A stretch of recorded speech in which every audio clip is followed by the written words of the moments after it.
Welcome, my friends of the interwebs. What is up? Well, I told you I'd come back for a little Bernie analysis, and that is exactly what I'm going to do. I'm throwing in some bonus stuff material for you as well, including Clint Eastwood. I got a little bit of something to say about that. So anyway, what if you're looking at? Should be able to see a little piece of art. Cambria Lee did this figure with the green tongue, and he's not my new mascot.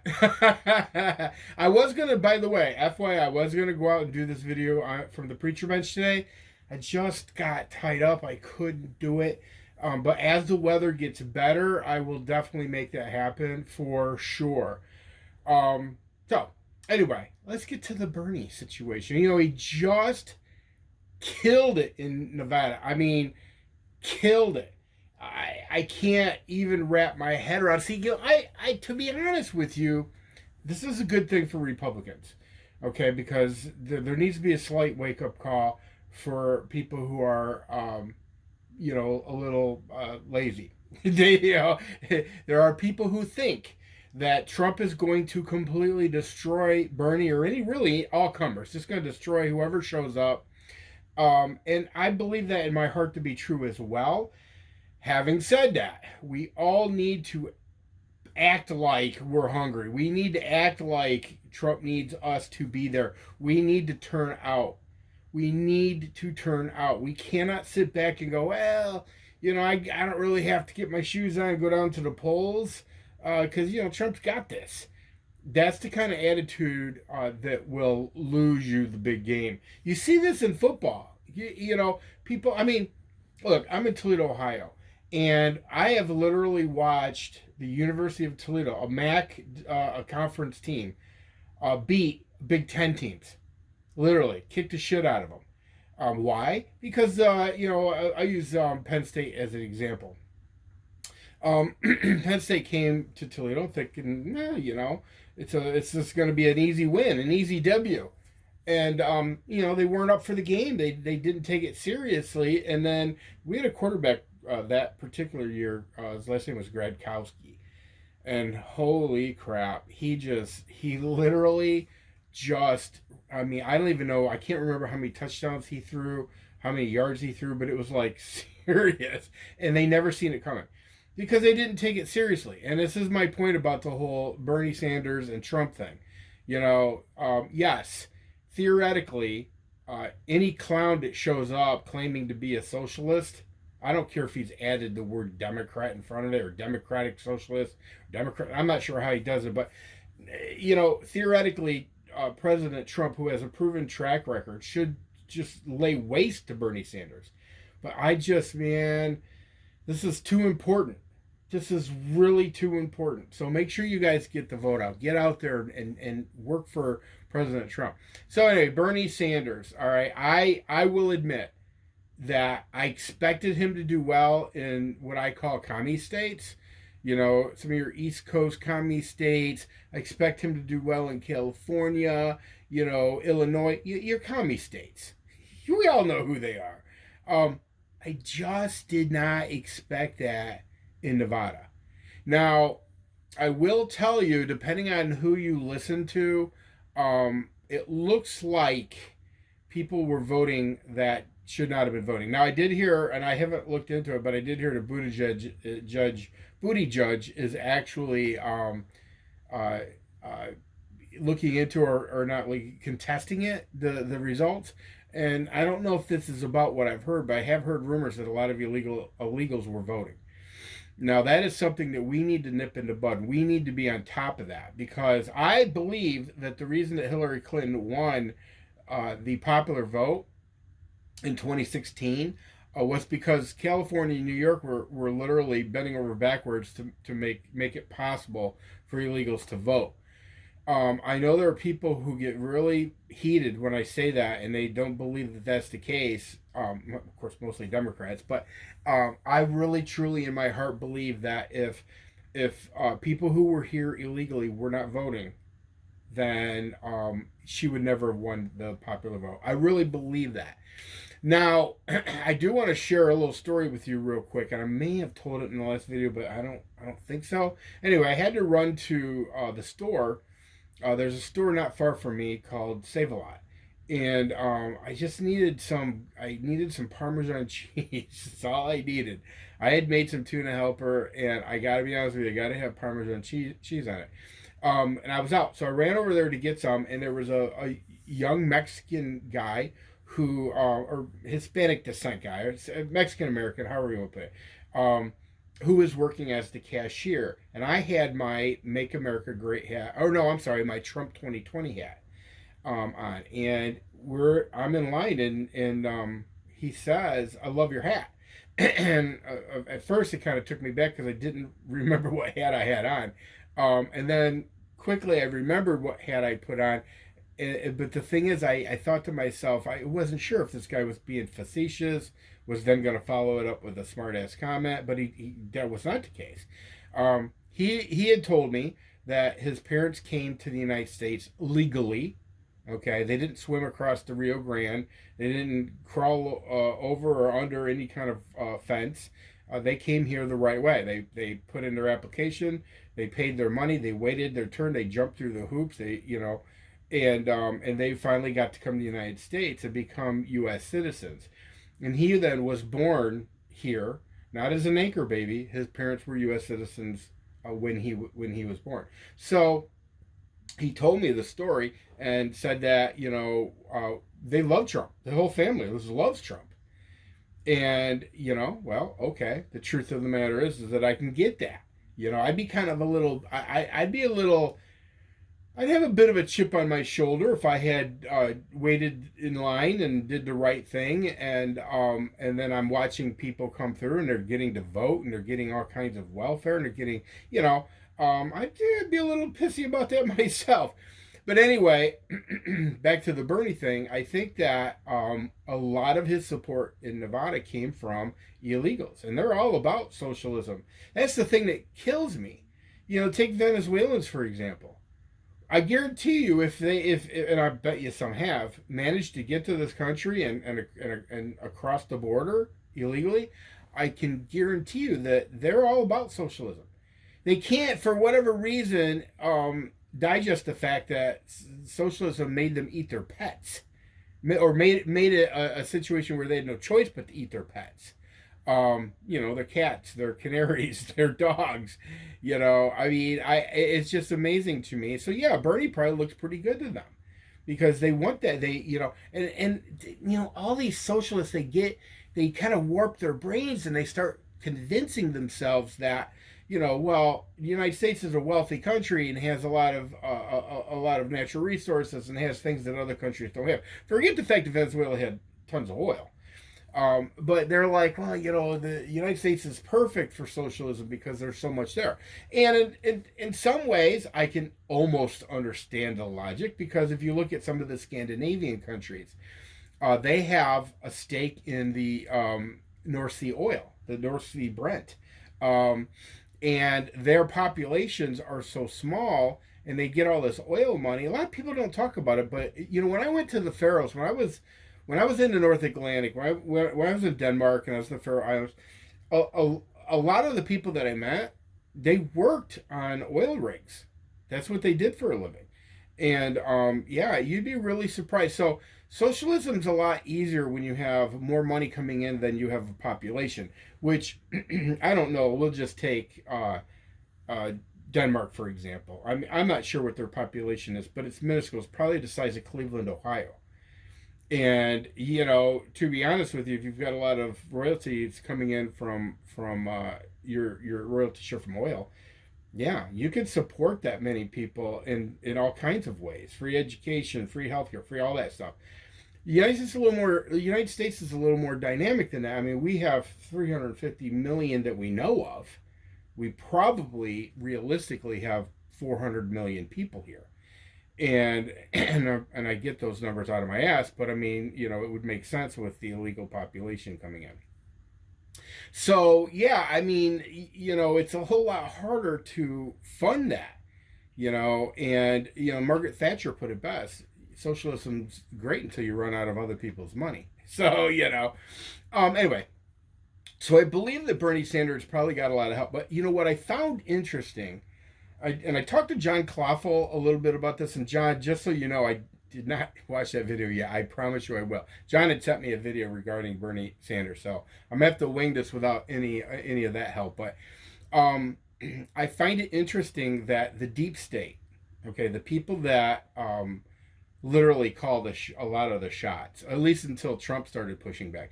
The deep state are pulling the same tricks out against Bernie now. That, right before the Nevada caucus, they basically floated to the New York Times that Bernie was, or no, not the New York Times, I'm sorry, the Washington Post, that Bernie was getting help from the Russians. That whole Russian narrative, it's so weird. They have so many Americans conditioned, especially on the left, to buy into that shit. And so, why not use it? Because make no mistake, the deep state likes status quo. They don't like disruptors. Trump is a disruptor. Bernie Sanders will be one hell of a disruptor. At least Trump is all about capitalism. Bernie's not. Bernie's about burning capitalism down, chopping it off at the knees. That's what Bernie's about. So the deep state looks at Bernie as big of an enemy or a threat to them as they do to Donald Trump. So, it's funny watching. It is funny. I don't care what anybody says. It's funny because I get it. Okay? It's funny watching the deep staters trying to maneuver and manipulate and pull the same crap. And by the way, what makes me disgusted about the whole thing is the number of media outlets in this country who are in the tank for the deep state. They are literally, because without media, without being able to get your message out to the people, none of your bullshit works. That's why when you see military coups, the first thing that they do is they take over the television stations and the radio stations. They literally, because then it's their message. It's literally their message.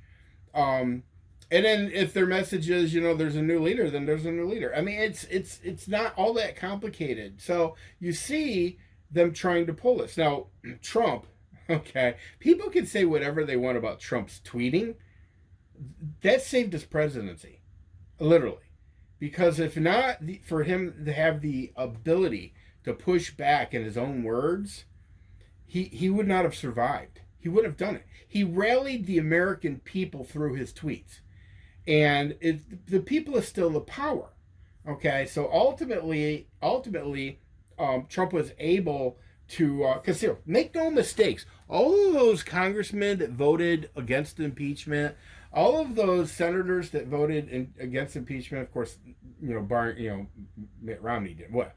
Everybody else, the reason they did wasn't because they felt however way they felt. It was because their constituents, their voters, felt that way. Their voters called them. Now, Mitt Romney didn't give a rat's ass because he just doesn't, but their voters called them, and their voters said, we support Trump, and we want you to support Trump.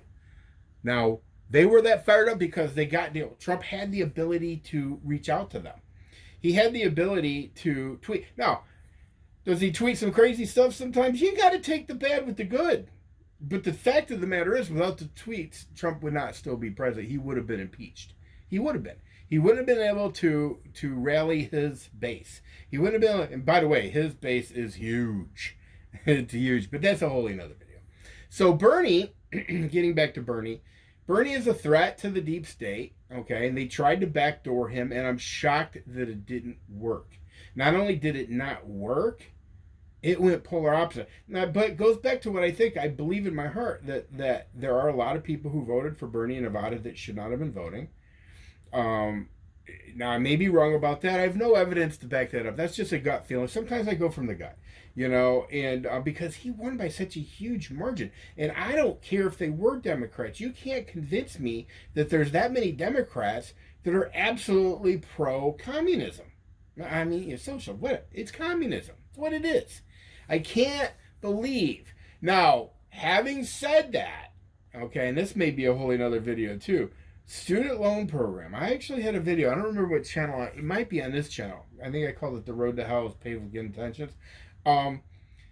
The communists in the Democrat Party. Well, see, the Democrat Party, most of them are morons, so they didn't see this coming because they're idiots.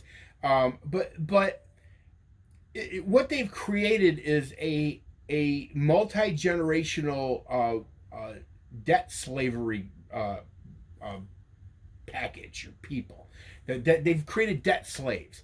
There are so many young people, not just young people. I know people in their 30s and even into their 40s who have student loan debt. And you've got Bernie Sanders saying, "Hey, we need to get let them off the hook and this, that, and the other." So I mean, it was kind of like predestined to happen where they would support a commie, because you have a situation where you can't get out of these debts, you can't file bankruptcy on them. They're your debt's your debt.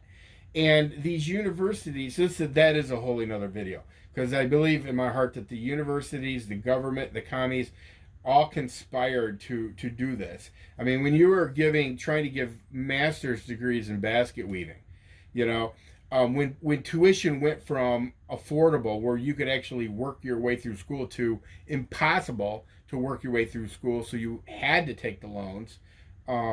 Yeah, unbelievable. So now these people are wanting to vote for somebody who can give them relief. Now, if the Republicans were smart, they would figure that out, and they would say they'd do a one-time debt. There's a little over $1 trillion in student loan debt, and I know that's an insane amount of money. Okay, but I would say this: a one-time payoff, and then no more student loans, or scale them back to where it's very difficult. And the only things that they will give student loans for are programs like pharmacy or engineering, nursing. No more of this giving student loans out for people that want to have PhDs in fine art, or even have masters of fine art.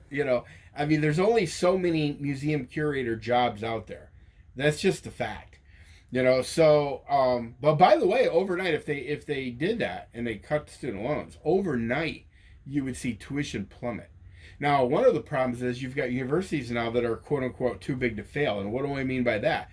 Well, University of Toledo is a perfect example of it. The campus is ginormous.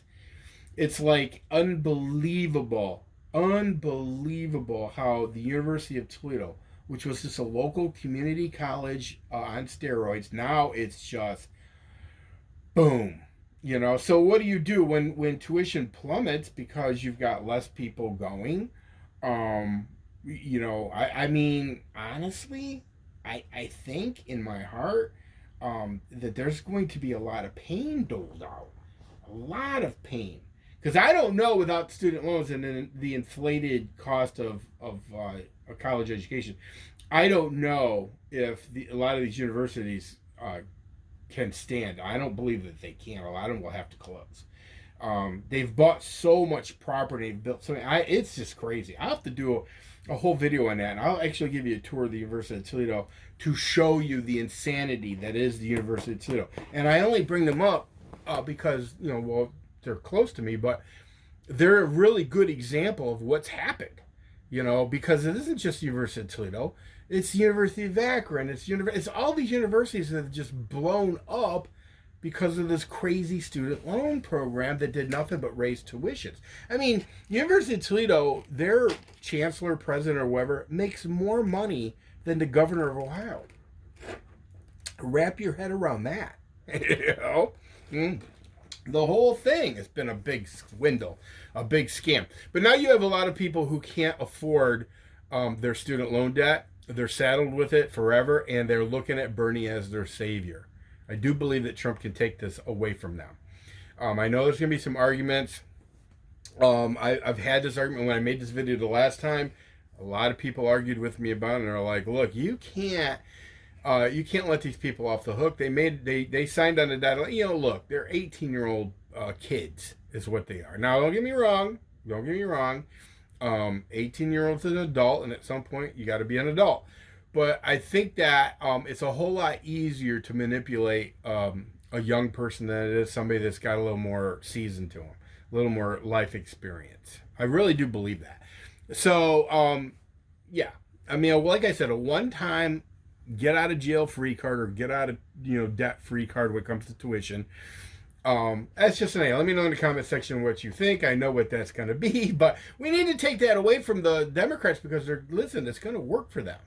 You're going to have if Bernie Sanders gets on the ticket, you're going to have young people who would never have voted. They won't vote for anybody but Bernie because they believe in their heart that he's going to let them off the hook for their student loans. That's just a fact. So, anyway, Bernie Sanders is dangerous. I want people to realize that. He is dangerous. He is somebody that you need to take serious.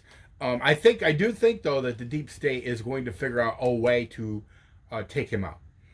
I think in the end they're going to want Bloomberg. Now, he did get a lot of delegates, and if he's on track to actually get those kind of delegates, he could actually win. I think that they would rather have a brokered convention. Anyway, that's all I got. Brokered conventions, a whole another story. Everybody take care. See ya.